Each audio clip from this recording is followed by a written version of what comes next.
On a freezing winter morning, I found my 4-year-old niece barefoot outside our office building. She said, "Mom left me here so she can impress her boss." I took her inside. My manager said, "Mind your business." So I did, and sent the video to HR. Now I run the department. It was one of those mornings where the cold seeped into your bones no matter how many layers you wore. The kind of Chicago winter morning where even breathing felt like a punishment. My hands were shoved deep into my coat pockets, and my breath fogged up in front of me as I walked toward my office building. I was half awake, still thinking about the email I hadn't answered last night and the report that was due at noon. Work stress was always on my mind, but that morning, something else shoved its way to the front. A little girl. She was standing near the entrance of the building, barely visible against the backdrop of the icy sidewalk. Tiny, shivering, barefoot. I stopped mid-step. The HLL? I looked around, expecting to see a frantic parent nearby, maybe someone who had just set her down for a second. But there was no one. Just cars zooming past, people hurrying in and out of the building, too preoccupied with their own lives to notice the 4-year-old trembling outside. I approached slowly, crouching in front of her. "Hey, sweetheart. Where's your mommy or daddy?" She sniffled, hugging herself. Her lips were pale, and her nose was running from the cold. "Mommy left me here." I felt something tighten in my chest. "She left you here? What do you mean?" She rubbed at her face with her little hands, her fingers red from the cold. She said she had to go make her boss happy. My stomach sank. I knew that voice. That tiny, timid voice belonged to my niece, Mia. I had only met her a handful of times. My sister and I weren't exactly close, but there was no mistaking those big brown eyes or the way she fidgeted when she spoke. Jesus. I immediately shrugged off my coat and wrapped it around her tiny body, lifting her into my arms. Her feet were ice cold against my wrists, and I cursed under my breath. "Come on, sweetheart. Let's get you warm." I pushed through the office doors, feeling my own pulse in my ears. Mark, the front desk receptionist, raised an eyebrow as I walked in with Mia clinging to me. Did you just find a kid off the street?" "She was outside," I said, my voice tight with anger. "Barefoot. Freezing." Mark's expression shifted. "SHT. Do you know whose kid she is?" I took a deep breath. "Yeah." Once we were in the break room, I set Mia down on a chair and pulled a blanket from the emergency stash in the cabinet. She curled up in it, looking exhausted. I pulled out my phone and texted my sister, Diana. "Me, where are you?" "Diana, at work." "Why?" "Me, you left Mia outside my office building." "Are you out of your damn mind?" "Diana, oh, relax. I was running late." "She's fine, isn't she?" I stared at my screen, trying to process her response. "Fine? Fine." I was seconds away from calling her, but I knew that if I did, I would say something I couldn't take back. Instead, I took a deep breath, shoved my phone into my pocket, and focused on Mia. "Hey, kiddo. Are you hungry?" She nodded. I grabbed a packet of oatmeal from the cabinet, pouring hot water into a paper cup. As I stirred, my manager, Philip, walked in. Philip was the kind of boss who loved micromanaging, but only when it made him look good. The type of guy who showed up 20 minutes late to meetings and then lectured everyone about time management. He took one look at Mia and frowned. "What's this?" I glanced up, keeping my voice level. "My niece. I found her outside." Philip raised an eyebrow. "And why is she here?" "Because her mother abandoned her in the freezing cold." Philip let out a sigh, rubbing his temples. "Look, I get it. But we have work to do. Just handle it outside of the office, okay?" I blinked. "Excuse me? This isn't a daycare," he said, his voice bored. "If you have a personal situation, that's your business. But don't let it interfere with work." I couldn't believe what I was hearing. A 4-year-old had been left outside in below freezing temperatures, and all this guy cared about was not interfering with work? I gritted my teeth. Right. I didn't argue. I didn't yell. I just reached into my pocket, pulled out my phone, and tapped on the security app connected to our office building's cameras. There it was. Crystal clear footage of Diana pulling up in her beat-up Honda, dragging Mia out of the car and leaving her there. No hesitation. No looking back. I hit send. Straight to HR. Everything that happened after that was a domino effect. HR called me within the hour. They had already seen the footage. Diana worked in a different department, but neglecting a child? That was an HR nightmare. She was fired by the end of the day. She called me, screaming. "You ruined my life," she shrieked over the phone. "Do you know what you've done?" I kept my voice calm. "I saved your daughter from frostbite." "You're welcome. You had no right." "No, Diana. You had no right to treat your kid like an inconvenience." There was silence. Then she hung up. 2 days later, CPS was involved. Mia couldn't go back to Diana, not with a fresh case of neglect on file, so guess who got temporary custody? Me. Philip, my manager? HR took a closer look at him too.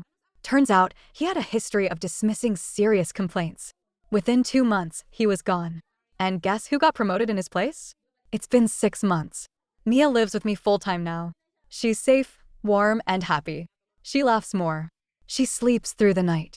She's learning how to read. Diana still refuses to acknowledge what she did. But honestly, I don't care anymore. Because I may have lost a sister that day, but I gained something far more important. A reason to fight for what's right. And a little girl who calls me uncle with the biggest smile in the world. The night after Diana lost her job, I barely got any sleep. Not because I felt guilty, HLL no. She had brought this on herself, but because I knew this wasn't over. Diana wasn't the kind of person to accept consequences.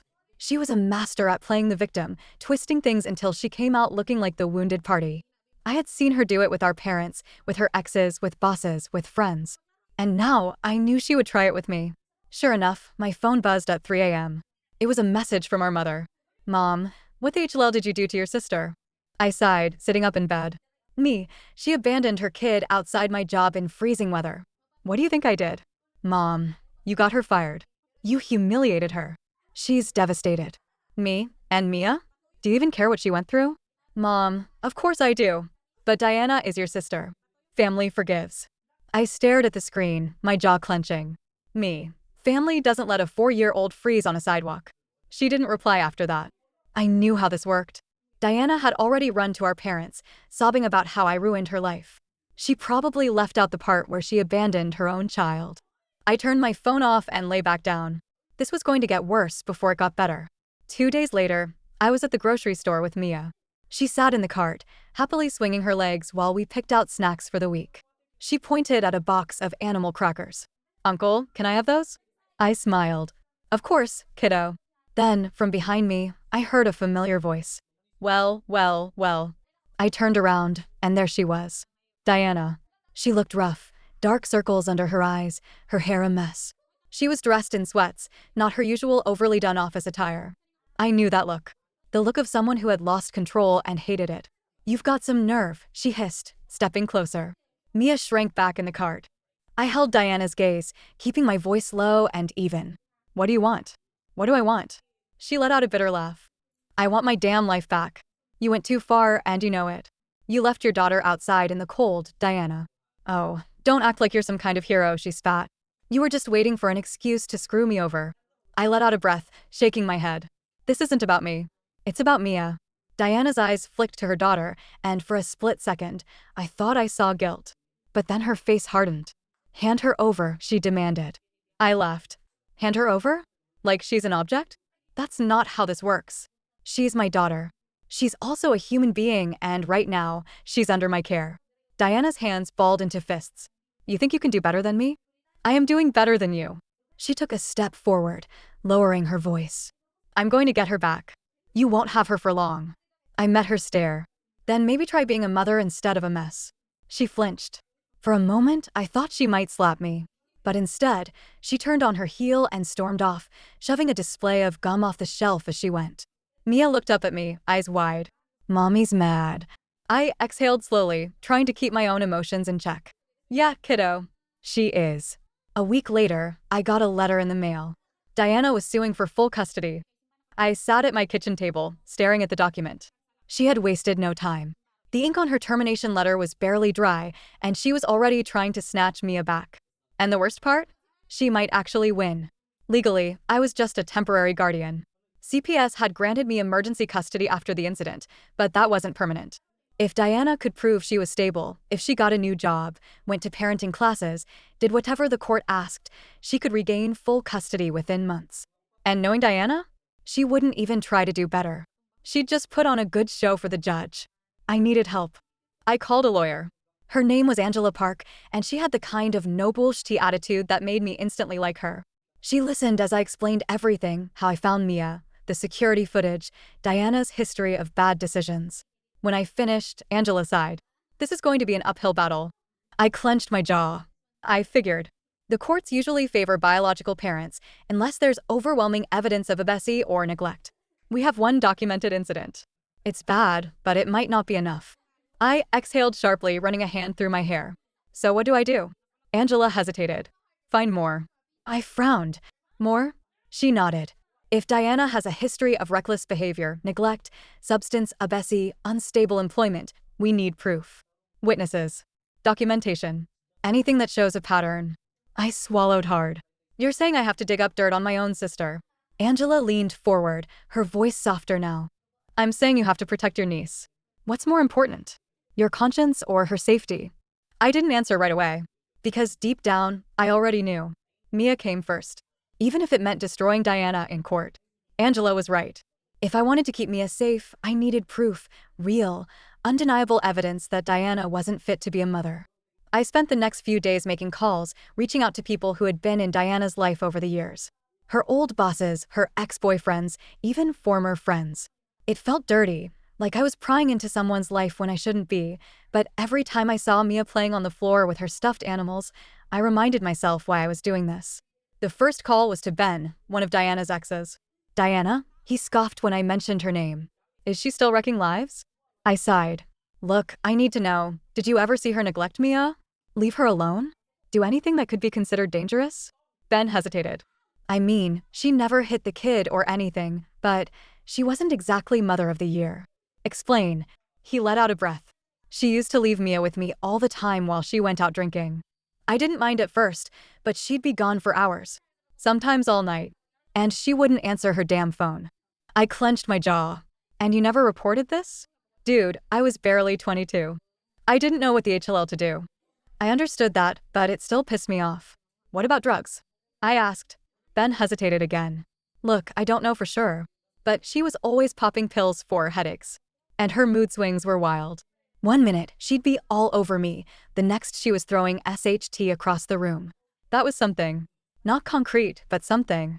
I thanked him and hung up, then made another call to Diana's last boss. Unlike Ben, the woman on the other end was not shy about her opinion.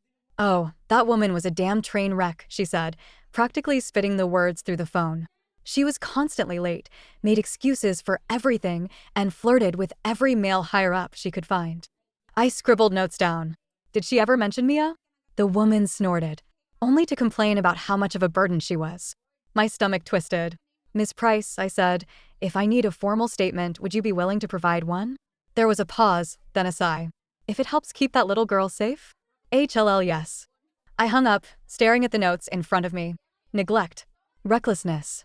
Substance abuse suspicions. It wasn't a smoking GUN, but it was getting damn close. The first court date came faster than I expected. I sat at the table with Angela beside me, my hands clasped together to stop them from shaking. Across from us, Diana sat with her lawyer, looking polished and put together in a navy blue dress. She had cleaned up. I knew this was all for show, but still, I felt a pit in my stomach. Would the judge see through it? The hearing began, and Diana's lawyer went straight for blood. Your Honor, he said smoothly, my client is a loving mother who simply made a mistake.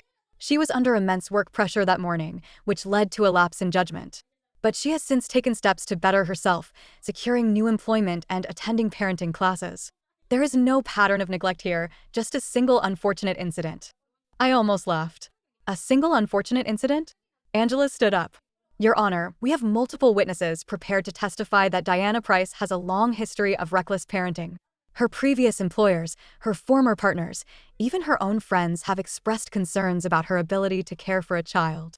Diana's lawyer smirked. And yet, none of these concerns were ever officially reported. I see no police records, no prior CPS involvement. Just hearsay. I felt my stomach tighten. He wasn't wrong. Diana sat there, her hands folded neatly, like she hadn't left her kid to freeze outside in the dead of winter. Then the judge spoke. Given that this case lacks prior legal documentation of neglect, I will require further evidence before making a ruling. In the meantime, custody remains with Mr. Price, with supervised visitation granted to Ms. Price. Diana's face twisted in fury, but she forced a tight smile. Thank you, Your Honor, she said sweetly. I should have known Diana wouldn't play fair. The next time she came to visit Mia, she was all smiles. She brought gifts, acted like the perfect mom, and for a moment, I almost believed she had changed. Then, 2 days later, I got a call from CPS. Mr. Price, we received an anonymous tip that you have been physically abusive toward Mia. I nearly dropped the phone. What? I practically yelled. We're required to investigate all claims of child abuse, the woman said, her voice neutral. We'll be conducting a home visit this week. I knew who was behind this. Diana was trying to frame me. I clenched my fists, forcing myself to stay calm. Come whenever you want. You'll see that Mia is perfectly fine. And she was. The CPS worker came, checked everything, talked to Mia, who, bless her little heart, enthusiastically told her that Uncle makes the best pancakes and gives the warmest hugs. The case was dismissed. But I was furious. Diana was willing to lie to get her way. If she was going to play dirty, then so was I. I knew Diana had skeletons in her closet, things I had never cared to dig into before. But now, I needed every piece of dirt I could find. I reached out to an old friend of hers, someone I hadn't spoken to in years. When she picked up, her voice was cautious. Why are you calling me? I exhaled. Because Diana is trying to take Mia back and I need to know the truth. There was a long pause. Then she said, meet me in person. I have something you need to see. My pulse quickened. I agreed, and 2 hours later, I sat across from her in a dingy little cafe, my hands wrapped around a cup of lukewarm coffee. She slid a flash drive across the table. What's this? I asked. She looked me in the eye. Proof. My heart pounded. I plugged the drive into my laptop as soon as I got home. The files inside? They were worse than I ever imagined. Diana wasn't just a bad mother. She was dangerous. And now? I had everything I needed to destroy her in court. My hands were shaking as I plugged the flash drive into my laptop. The files loaded, videos, voice recordings, screenshots of text messages. I clicked the first video. It was grainy footage from a bar, time-stamped about a year ago. Diana was there, clearly drunk, laughing with a group of men. Then, she pulled out her phone and said something too muffled to hear at first. But as she spoke louder, the words became crystal clear. I swear to God, I'd be so much better off without that little brat. She's nothing but a chain around my neck. I froze. I rewound it. Played it again. That little brat. She was talking about Mia. I swallowed hard, clicking the next file. It was a screenshot of a text conversation between Diana and one of her friends. Diana. Ugh. Mia is sick again. I swear this kid is trying to ruin my life. Friend. She's just a kid, D. She can't help being sick. Diana. I don't care. She's annoying as HLL. I should have left her with her deadbeat dad. My stomach twisted. This wasn't just neglect. This was resentment. Diana hated being a mother. And she had been saying it for years. I scrolled through more files. More evidence. More proof that Diana wasn't just irresponsible, she was dangerous for Mia. Then, I found the last video. It was from 3 months ago. Diana, in her car, driving. The camera was shaky, but her voice was clear as day. I could totally fake being a good mom in court if I needed to. Judges eat that SHT up. My jaw clenched so hard it hurt. This was it. This was the nail in the coffin. Angela's face was unreadable as she reviewed the flash drive. Then, she looked up at me. Where did you get this? A friend of Diana's, I said. Someone who finally got sick of her bullshit. Angela nodded, her lips pressing into a thin line. This changes everything. I exhaled. So we can win? She smirked. Oh, we're not just going to win. We're going to bury her. I sat in the courtroom a week later, gripping the armrests of my chair. Diana sat across from me, wearing a pastel pink dress, her hair curled like she was some kind of innocent suburban mom. She smiled sweetly at the judge. My client has been attending parenting classes, Your Honor, her lawyer began, and has secured stable employment. She has also maintained sobriety and is committed to being a better mother. Angela stood up. With all due respect, Your Honor, she said, my client has new evidence that tells a very different story. Diana's smile faltered. Angela approached the judge and handed over a transcript of the videos and texts. These are recordings of Ms. Price repeatedly admitting that she does not want her child and would be better off without her. She even brags about how easily she could deceive the court.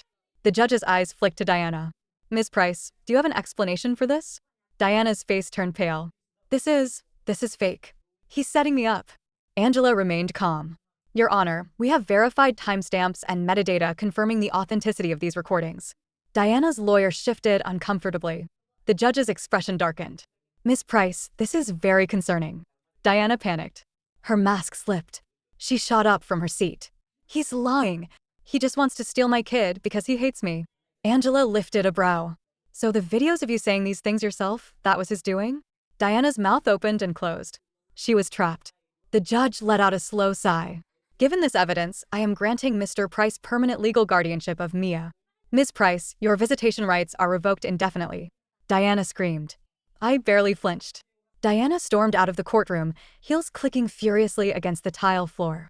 I followed at a distance, watching as she whipped around to face me.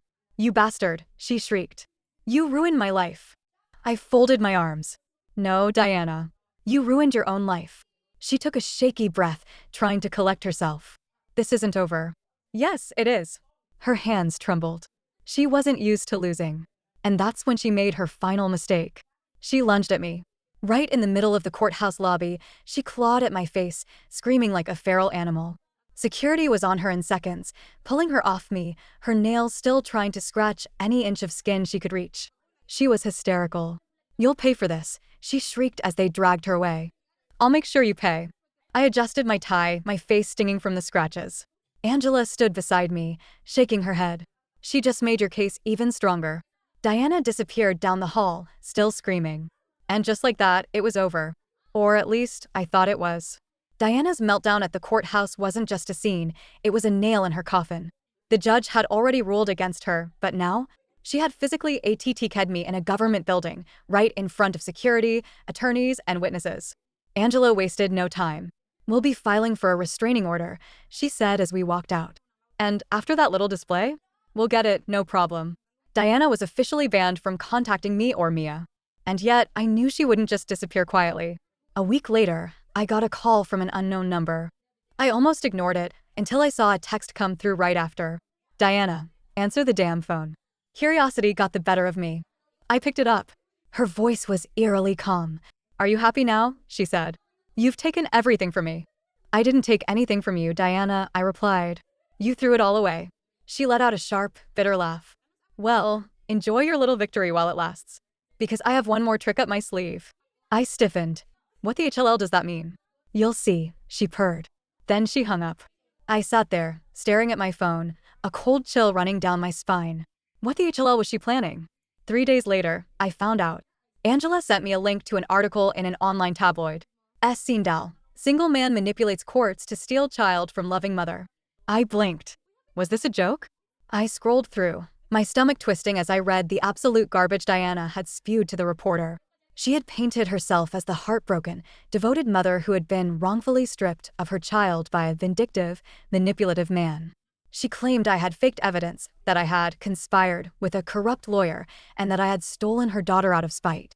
The article even included a doctored text message screenshot, making it look like I had admitted to setting her up. I wanted to throw my phone across the room. Angela, thankfully, was unfazed. She's desperate, she said. And stupid. How do we handle this? I asked. Angela smirked. We destroy her credibility. Angela got to work immediately. First, she contacted the tabloid and threatened legal action for defamation, forcing them to take the article down. Then, she reached out to a much bigger media outlet, one that actually fact-checked their stories. A week later, an exposé dropped. The truth about Diana Price, a history of neglect, lies, and legal battles. It wasn't just a response to her accusations.